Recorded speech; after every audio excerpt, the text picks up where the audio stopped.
Hello to you, fellow being. Infinite Spiral here, and this is the Dunatic. Oh, excuse me. The Dunatic, yes. Oh, wow. Yet another just massive, probably extremely oversized rocket. I don't even know if you should call this a rocket. It's more of a monstrosity. But, yeah, I have tested it a little bit, and it is definitely capable of the task of going to Duna and dropping off this lander stage. Now, that lander is probably way bigger than it needs to be. I've seen some Duna return craft that are just, about the size of just this section here. But I've never been to Duna before, and I built this without looking into those things first. And I thought this was what would be necessary. And, I see no need to redo everything now that I know that it could be done with less, so we're just going to do it with this. And it's going to be scary. We need to find an extremely flat landing space for this enormous thing, because it's pretty heavy, and if it's at all tilted, it's going to tip right over. But yeah, like I said, it definitely is going to be capable of the job, provided nothing goes wrong. I do, however, need to put some solar panels on, because I did forget that. So I'll just throw these on. Yeah, we'll put them on the nose cone. Why not? Right there. And yeah, it's another sort of tug design, sort of an inverted. Yeah, different and unique, but I like it. One major problem, however, is that during the launch, my frame rate drops to like 2 frames per second until we get out of atmosphere, so that's a little bit scary. Let's see, more solar panels. Yeah, we'll just throw the 3x2s on here. And we'll put them... Don't think I'm gonna need... Yeah, I'll put them up here on the pod, like so. That should do nicely, except I wanted 3, not 2. Oh, and solar panels cannot come back off. Crap, guess I'm stuck with 2. I'll throw 2 more down here. Yeah, that'll work. Sure. Excellent. Okay. Well, with all that said and done, I think it's time to launch this bad boy. See you on the launch pad. Alright, here we are, and here we go. Let us activate SAS real quick. Throttle up, not... well... we'll start with minimal throttle. These solid fuel boosters do most of the work getting off the ground, so... yeah, 3, 2, 1, lickety, launching! And due to the exceedingly poor frame rate, I am going to go ahead and fast forward through the rest of this launch and see you in orbit. Sound good? Alright, see you there.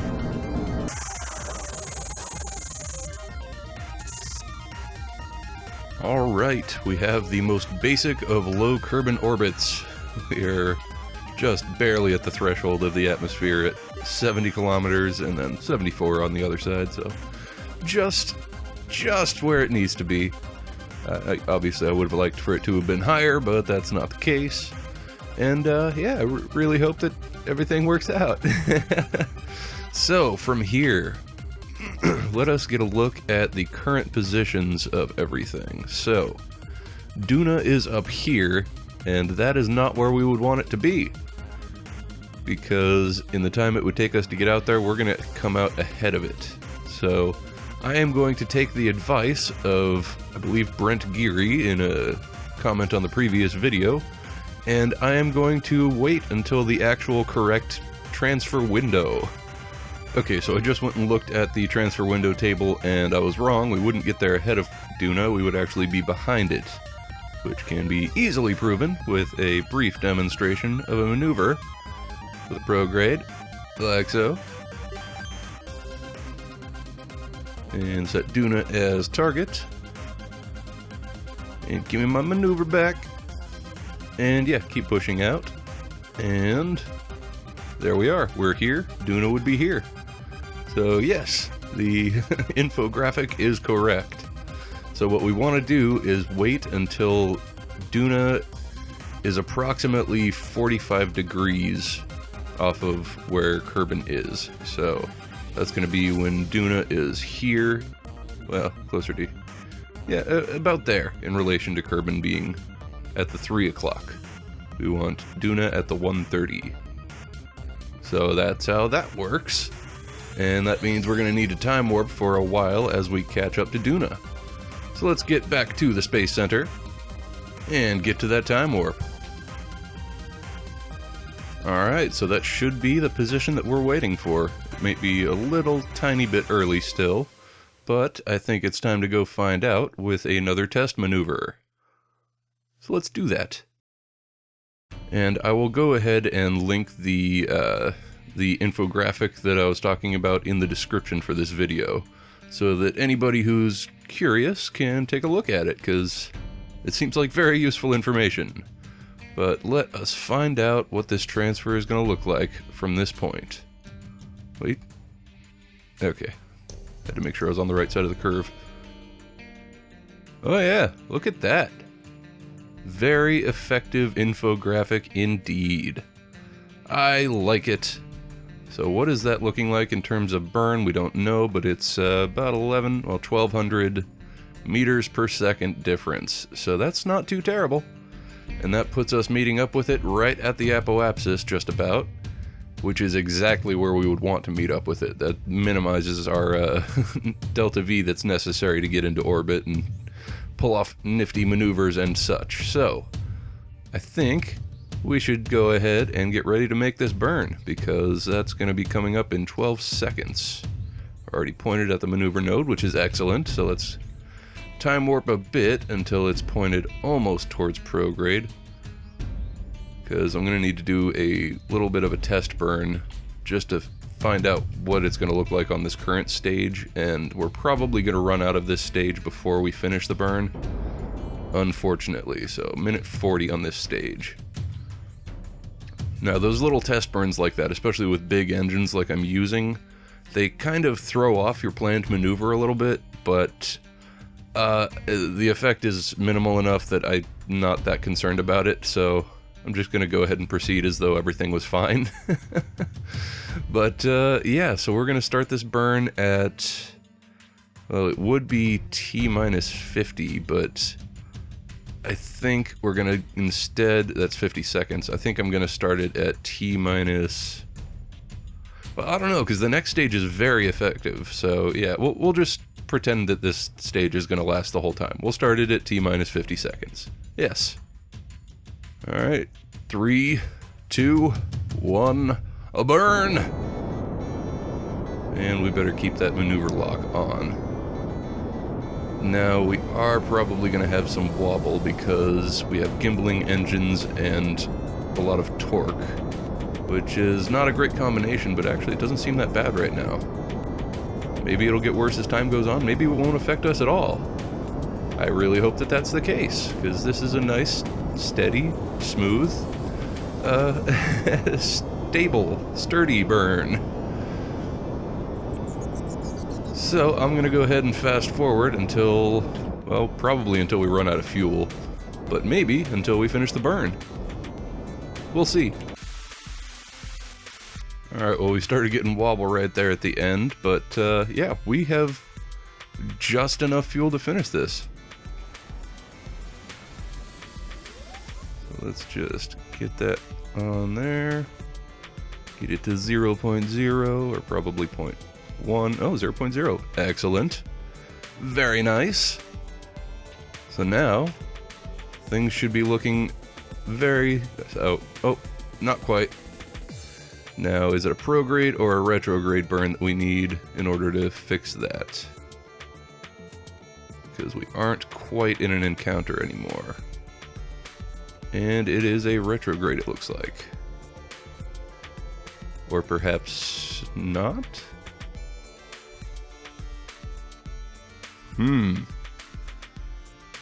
Maybe it's our inclination? I mean, that's an expensive maneuver, and it doesn't seem to be doing very much. Perhaps I'll wait and try another maneuver once we're out of Kerbin's sphere of influence. I think that's a better plan. And are we getting sunlight? It seems like maybe we aren't. No, we're still on the night side of the planet. Okay. We had electricity. Ah, just fine. Alright, let's get out of here. There's the sun. Okay, so now let's try another maneuver and see if we can get that encounter back with a minimal burn. So some radial in definitely gets it back. But what if we were to do something else? Would it be cheaper? Let's find out!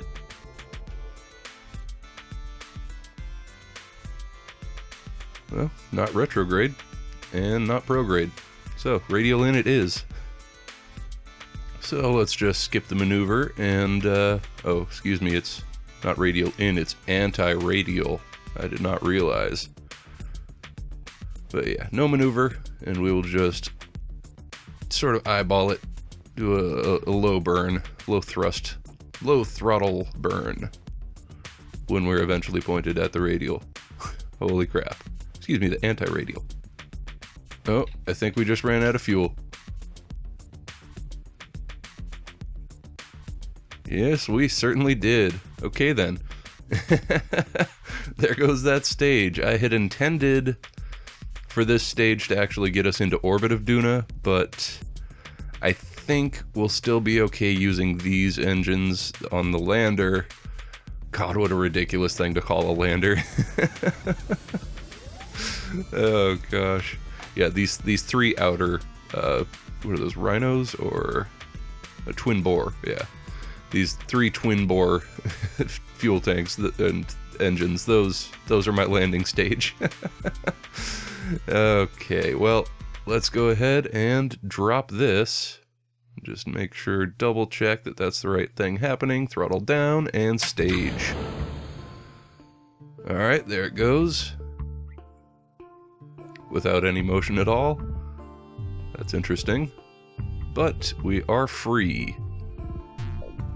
That should not be attached. What's happening here? That does not make me happy. That should be flying free. I mean, I guess it's okay, but...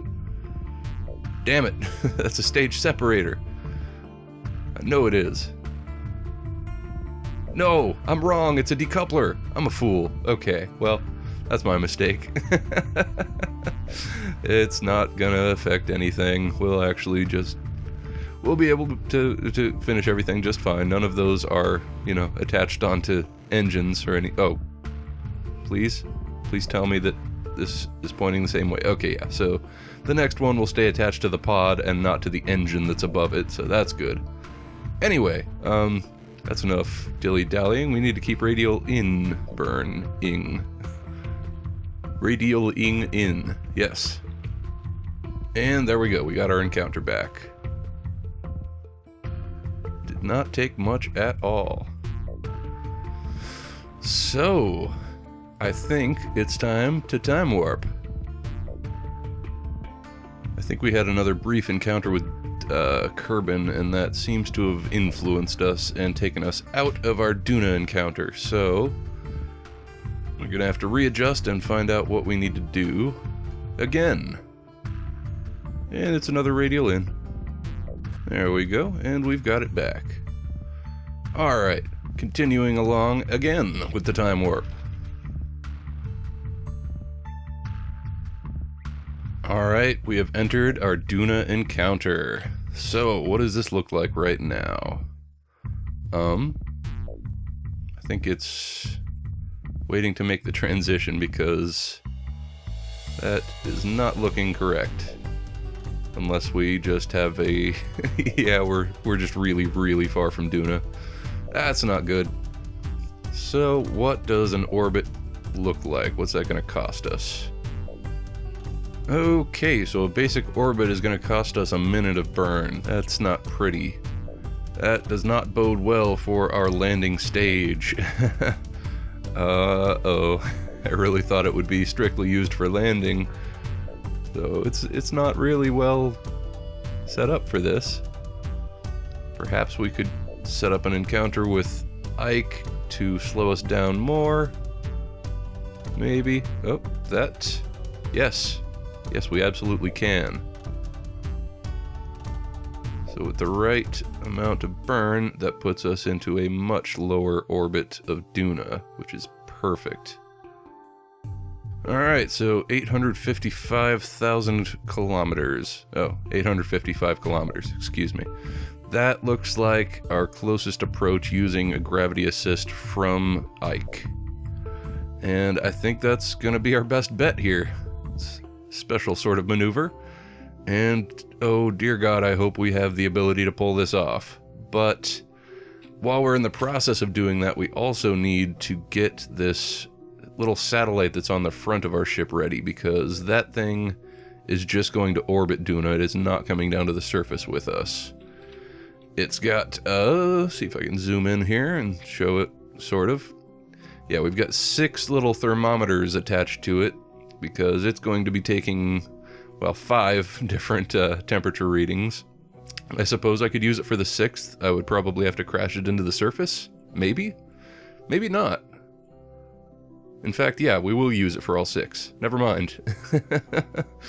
So the ship, the lander portion, only needs to get down to the landing site for, well, it's not a landing site, it's, we need to take a crew report below a certain altitude, I think.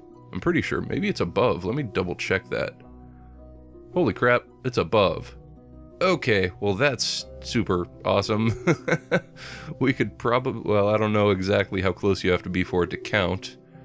We might have to just bring our orbit down really far and, you know, fly over it before getting ready to land. But yeah, so these are our 6 temperature taking sites, and 5 of them are above a certain altitude, and 1 of them is below. So yeah, below 11 kilometers, roughly. And that is DWBD. This one right here. So that could be scary to do with a with a satellite. So I think that, well, we will definitely do that one last. But for now, I think all we have to do, as I double check these contracts, yep, all we have to do right now is take some science in space above Duna, which I think we're going to have to do once we've got our orbit. So let's just get ourselves pointed at the maneuver and get ready to pull that off. Oh, we're, yeah, out of electricity. My mistake, never engaged the solar panels. Like a fool. Oh god, please tell me we have the right position to get some sun. That would be horrendous. Although that's also why I did put 2 more lower down. Where did I put them? Uh-oh. Oh, that's right. I was starting to freak out. I was like, I did put 2 more on, didn't I? Okay, there we go. I don't think those are going to interact with anything negatively. Indeed, they do not. Okay, now we're charging. Excellent. Alright, panic mode over. Though I wasn't really panicking all that much, let's go ahead and get pointed at that maneuver node. And yeah, we drain electricity very rapidly, even with the solar panels out, because we have 4 of the really huge reaction wheels. Because I don't want to mess with RCS anymore. It throws off my trajectory too much, and I would much rather just spin in place around a center of gravity than, you know, push myself there with external force. So anyway, we are pointed the right way. We're 5 hours away still, and I'm not entirely certain that this is accurate with a full burn because I haven't done a full burn. So I'll just do that real quick. And it was. Okay. So let's go ahead and time warp to T-minus 22. T-minus 23. Yes. Alright, here we go. God, I hope we have, you know, way more than at least half a tank when we're done with this. Hopefully even more than that. We need, pretty sure, like half a tank just to get down and land safely. Because I don't have any parachutes on this thing. Duna's atmosphere is really thin, so parachutes don't work all that well anyway, as far as I know. So I just didn't want to bother messing with them. But yeah, this is nerve-wracking again, as usual. Uh-oh. Yeah, we're at less than half a tank now. And okay, so when jeez, the wobble starts. Let's turn off. Yeah, there we go. When I shut off the engines, that's when it really starts wobbling. Alright, so what's this looking like? We do not have our Ike encounter. What the hell?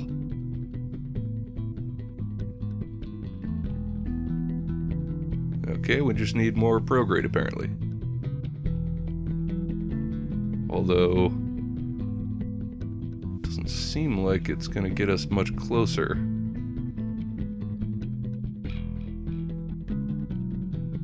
Unless this is a different Ike encounter, which is a distinct possibility. No, we just don't get any closer, so we're just going to keep doing a regular retro burn. Which is not that spendy anyway. Alright, well, I think we should stop at, well, 60 kilometers, because as far as I know, the atmosphere starts at 50 kilometers, so 60 seems pretty safe. Like so. Good enough. And we still have to bring our apoapsis down, which is going to cost us... Ooh...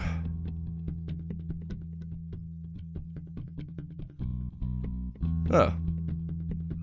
Unknown. Everything is wobbly. I don't know why. Are we currently wobbling? SAS is off. We are not. Are we coming into some sort of, like, really close encounter with Ike that I don't know about? We shouldn't be. Why is this being crazy? I don't understand it. Yeah, what is going on? We're so wobbly. Let's do a brief time warp. See, that stabilizes. Yeah, okay. Interesting. Now, can we do this? Or are we still... Yeah, we're still gonna wobble. Is it just because we're at the very apoapsis? It probably is.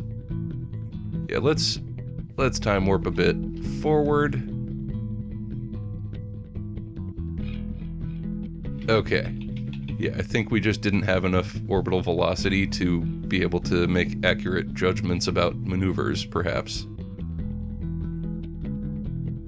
It's still being wonky, and I don't understand it, but bringing it down all the way is a minute-long burn, which is pretty much what we have. Just into a suborbital flight, which means we're going to be dropping the lander stage and using a portion of the return stage. That's fine. It's over-engineered. As long as we can land safely and not topple, everything will still be okay if we can't use this stage to land. I'm pretty sure. I'm pretty sure. Because we've got a poodle engine in this fairing here, and this is full of fuel, so yeah, we should be fine.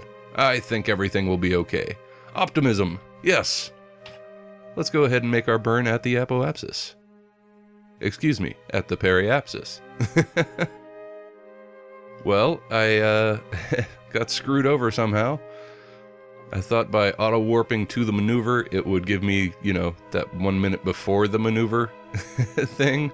But also, the maneuver got moved away from the periapsis, probably just from, I don't know, the time passing as we went around or something? I don't understand sometimes. What? No, never mind. It just never was at the periapsis. It didn't show up where I originally put it. My mistake! So we're gonna go around again. I mean, we can do some retro burning right now just to minimize the extremeness of this highly eccentric orbit. So let's go ahead and bleed off some of this velocity real quick. Okay, that's a little bit more manageable, and now we will warp again to the periapsis. And hey, it showed up right where I put it. Excellent. Alright, and it was about a 1 minute long burn, so we'll start at T-minus 30 seconds. And we do need to make sure that we just circularize the orbit instead of going suborbital, because we need to remember to drop off our satellite before going full suborbital. Alright, that was not nearly as long of a burn as I thought it was going to be. So that is definitely good news, and we are like right at the edge of the atmosphere as far as I know. Can we still time warp? Yes, we can. Okay, so we're not quite in atmosphere. And I think it's time to drop off the satellite, so let's go ahead and do that. Double check the staging, indeed, and stage. Off it goes. So that thing, well, let's switch to it real quick and engage the the solar panels before, letting it get out of sight. If we were to let it go for too long, the probe core would just expend all of its energy. Although we do have a nice battery on there to help that out. But anyway, yeah, don't want to run out of energy and not be able to extend those later on. So that is now safe. And just for looks, we'll go ahead and extend all of the antennae, which I didn't put on an action group for some stupid reason. Okay, there we go. That is done. Switching back. And... what does this look like? Obviously we want to land on the sun side, and we also need to make sure that we get our suborbital crew report right here. So, which way does Duna turn? Can't... ah, crap, we can't time warp fast enough, so I can't tell. I'm assuming that it rotates the same direction as Kerbin, but that could be wrong. So, okay, we can see some surface features. I'll just judge by those. Uh-oh. Our orbit goes suborbital. I did not realize that. Not suborbital, but down into atmosphere. So that's not great. The atmosphere is thin enough, I don't think we have to worry about it taking us suborbital, but still, unplanned. And not good for time warps. That's okay, we can still do the physical time warp. Okay, so it definitely rotates the same direction as Kerbin. So, after orbiting for a little while, this is going to rotate into place and we can get that crew report. Hopefully, we'll be flying over at the same time, but we're also approaching the apoapsis. I am just going to push our orbits up just so that they don't dip into atmosphere anymore, because it frightens me a little bit more than it should, because I don't think it's that serious. We're just, right at the edge of atmosphere, but still. Just for safety's sake, we'll push that out. There we go. That's safe. And gotta switch over to the satellite and do the same. Oh, that planet shine. Very nice. For a second I thought I was overheating somehow. But no, that's just Duna's reflective glow. Ominous. Okay, swapping. And it's still close enough to actually... What? 2.5 kilometers away. Why did it let me quick change? That's new. Anyway, we are burning prograde. Oh my goodness. Oh, we're still in physical time warp? No, this thing just has insane torque because of that reaction wheel. Holy crap. Is there a way to limit that? No, there is not. You can only disable it. Oh well. So I have to be careful. I should probably use these hold buttons a little bit more. Probably safer. But, yeah, just a little burn. There we go. Good deal. And switching back... Yeah, suddenly it's too far away. What the fuck? That was special. Oh well. It was interesting that it let me do it once. Okay, so I think what I'm going to do is actually go back to the Space Center, just so we can get a more rapid time warp.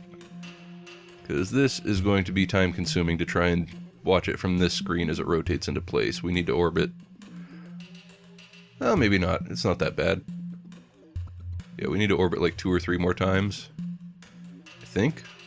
I could be wrong.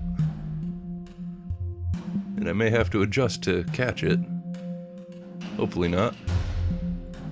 Anyway, yeah, I will fast forward for you until we are in the process of taking that crew report.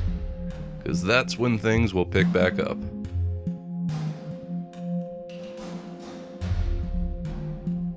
Well, apparently my timing and positioning was perfect. Well, almost. Because we just got it without making any adjustments at all. All we had to do was time warp, and we came to it just as it passed. It was probably right about to leave our orbital path, but we got it. We were right at the edge and we got it. So we actually did miss an opportunity to take one of our temperature measurements, unfortunately.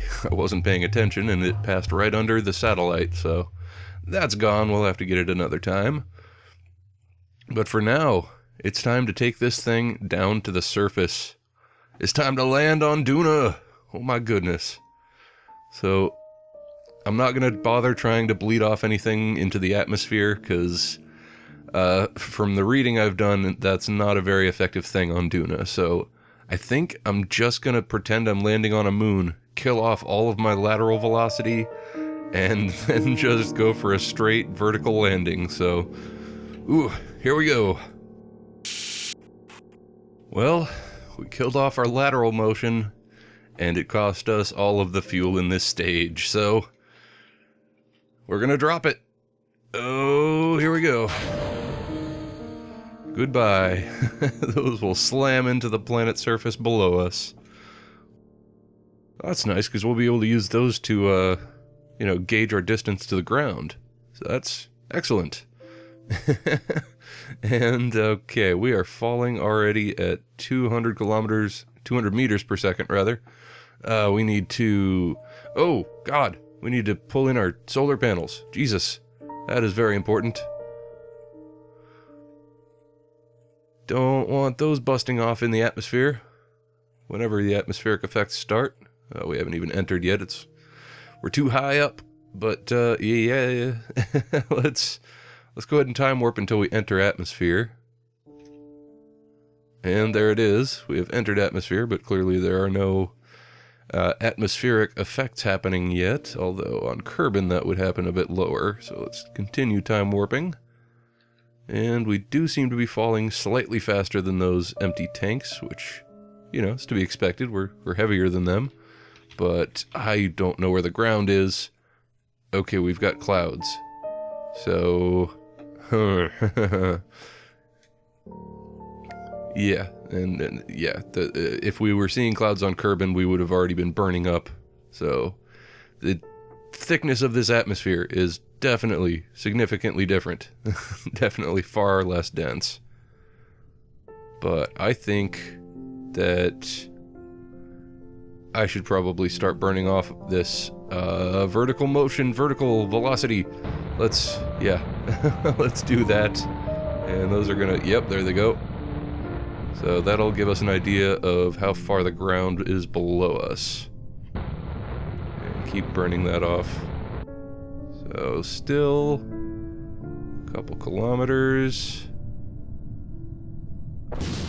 Okay, so 3.3 kilometers, which means it's about 6 kilometers is the elevation of the ground, seemingly. Which means, okay, yeah, I was panic burning there, but, oh, let's get our gears ready. Hello? Landing gears, there we go.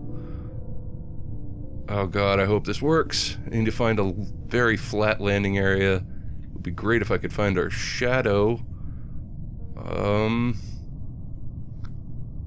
Oh, I'm freaking out. Where's the sun? It's there. Our shadow should be over here. There it is. Okay. Alright. Do a little zoom out. We're still about 1 kilometer in the air.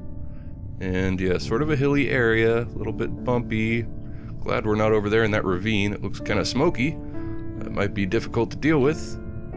And we are halfway through our fuel already. Okay, coming in slowly. Oh my god. Landing on Duna for the very first time. Holy shit. Okay. Let's keep the velocity low. I see ground detail. Oh, okay.